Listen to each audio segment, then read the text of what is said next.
Itu yang unik ketika naik bis di sana, itu ada rambu lalu lintas, hati-hati kangguru melewati jalan ini gitu. Itu sesuatu yang cukup unik, cuman ada di Australia ya, rambu kangguru gitu. Ah, oke. Seperti di Taman Safari ya, Kak, berarti. Nah, kanguru di sana tuh emang banyak banget ya, Kak. Apa namanya, spesiesnya ya? Kayak bener-bener katanya tuh ya, kalau aku denger emang udah kayak kucingnya di sana nggak sih? Atau gimana tuh? Kalau kita ke pinggiran yang dekat-dekat hutan alami atau sabana sana, itu tuh emang lumayan banyak. Cuman kalau aku tinggal di daerah Melbourne, nggak ada kok. Kanguru nggak sampai masuk ke dalam kota. Jadi itu emang di daerah pinggir-pinggiran, terus ya agak terpencil juga. Cuman kalau misalkan kita ke penangkaran tertentu, itu emang ada gitu. Bebas dia. Ah, oke. Nah, ngomong-ngomongin Australia lagi nih, bener nggak sih, Kak, katanya di Australia itu satu hari tuh bisa jadi 4 musim. Terkadang winter, terkadang dia summer. Bener nggak, Kak? Kayak gitu. Aku kan Oh, penasaran nih. uh, kalau di Melbourne, kalau di Melbourne itu benar, sehari itu 4 musim ya.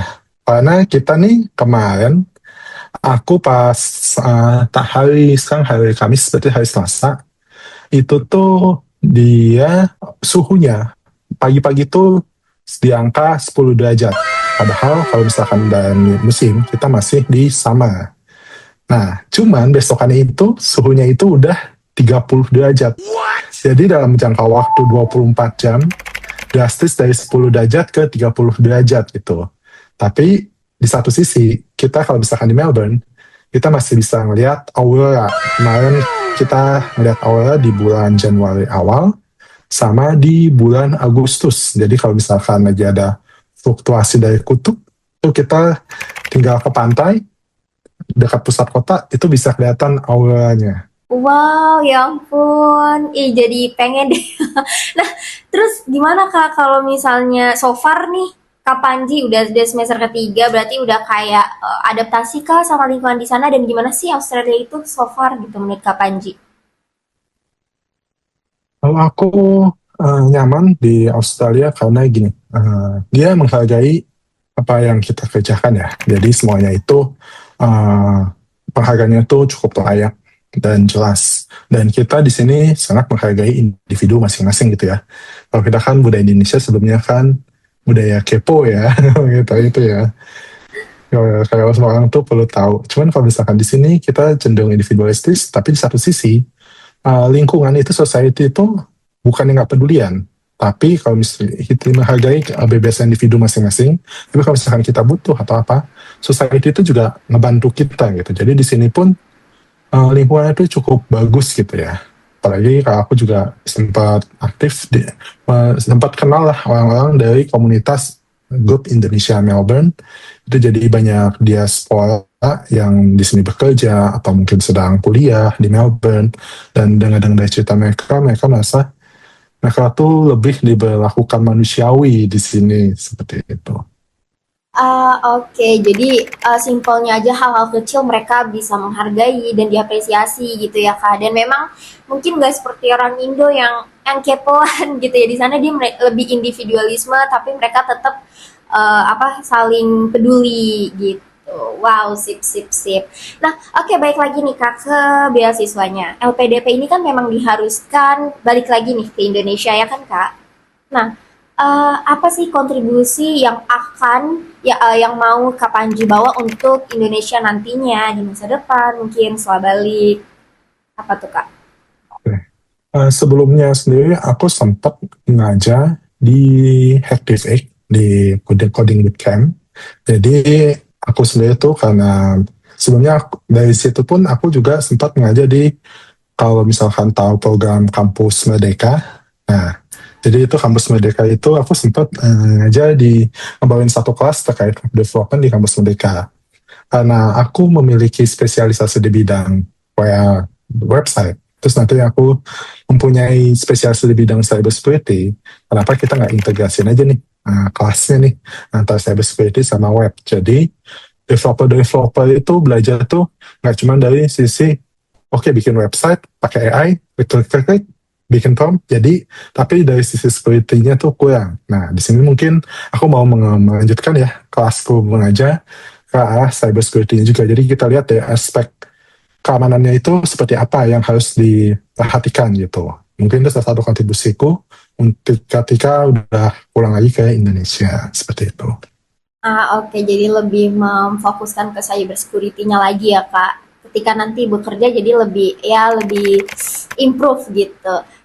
Oke, Kak Panji. Nah, untuk nih pertanyaan terakhir gitu ya dari aku.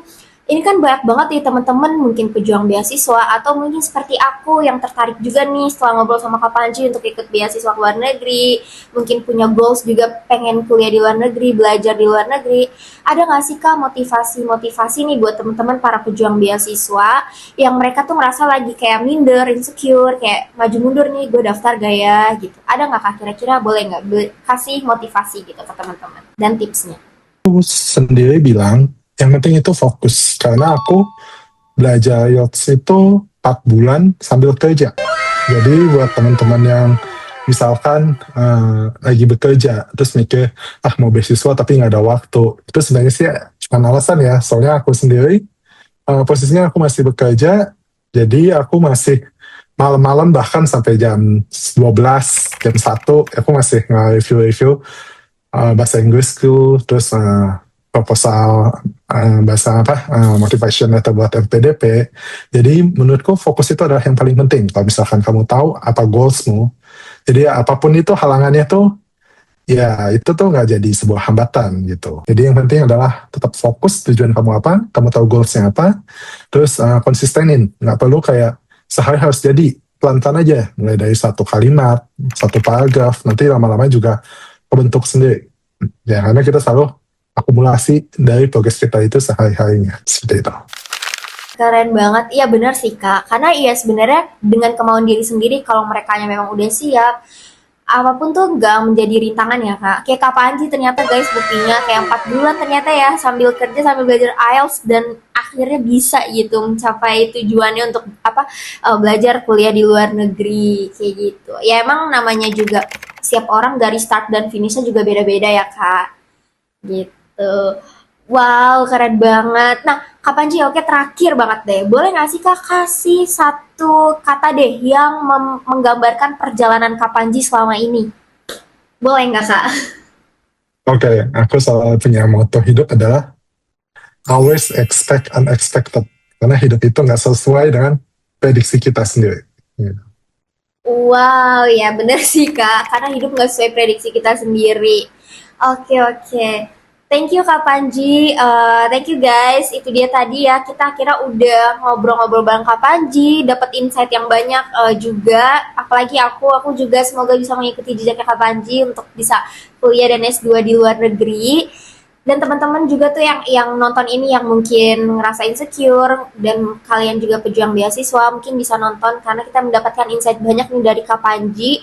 Salah satu awardee yang akhirnya sukses yang bisa melanjutkan studinya ke luar negeri dan insya Allah membawa impact yang bagus juga ya Kak. Oke, segitu aja guys. Aku mau ucapin thank you buat Kak Panji. Dan thank you juga buat teman-teman di rumah. Jangan lupa untuk klik subscribe, like, dan komen. Oke, segitu aja. Thank you, Kak. Bye-bye. See you, Kak. Nah,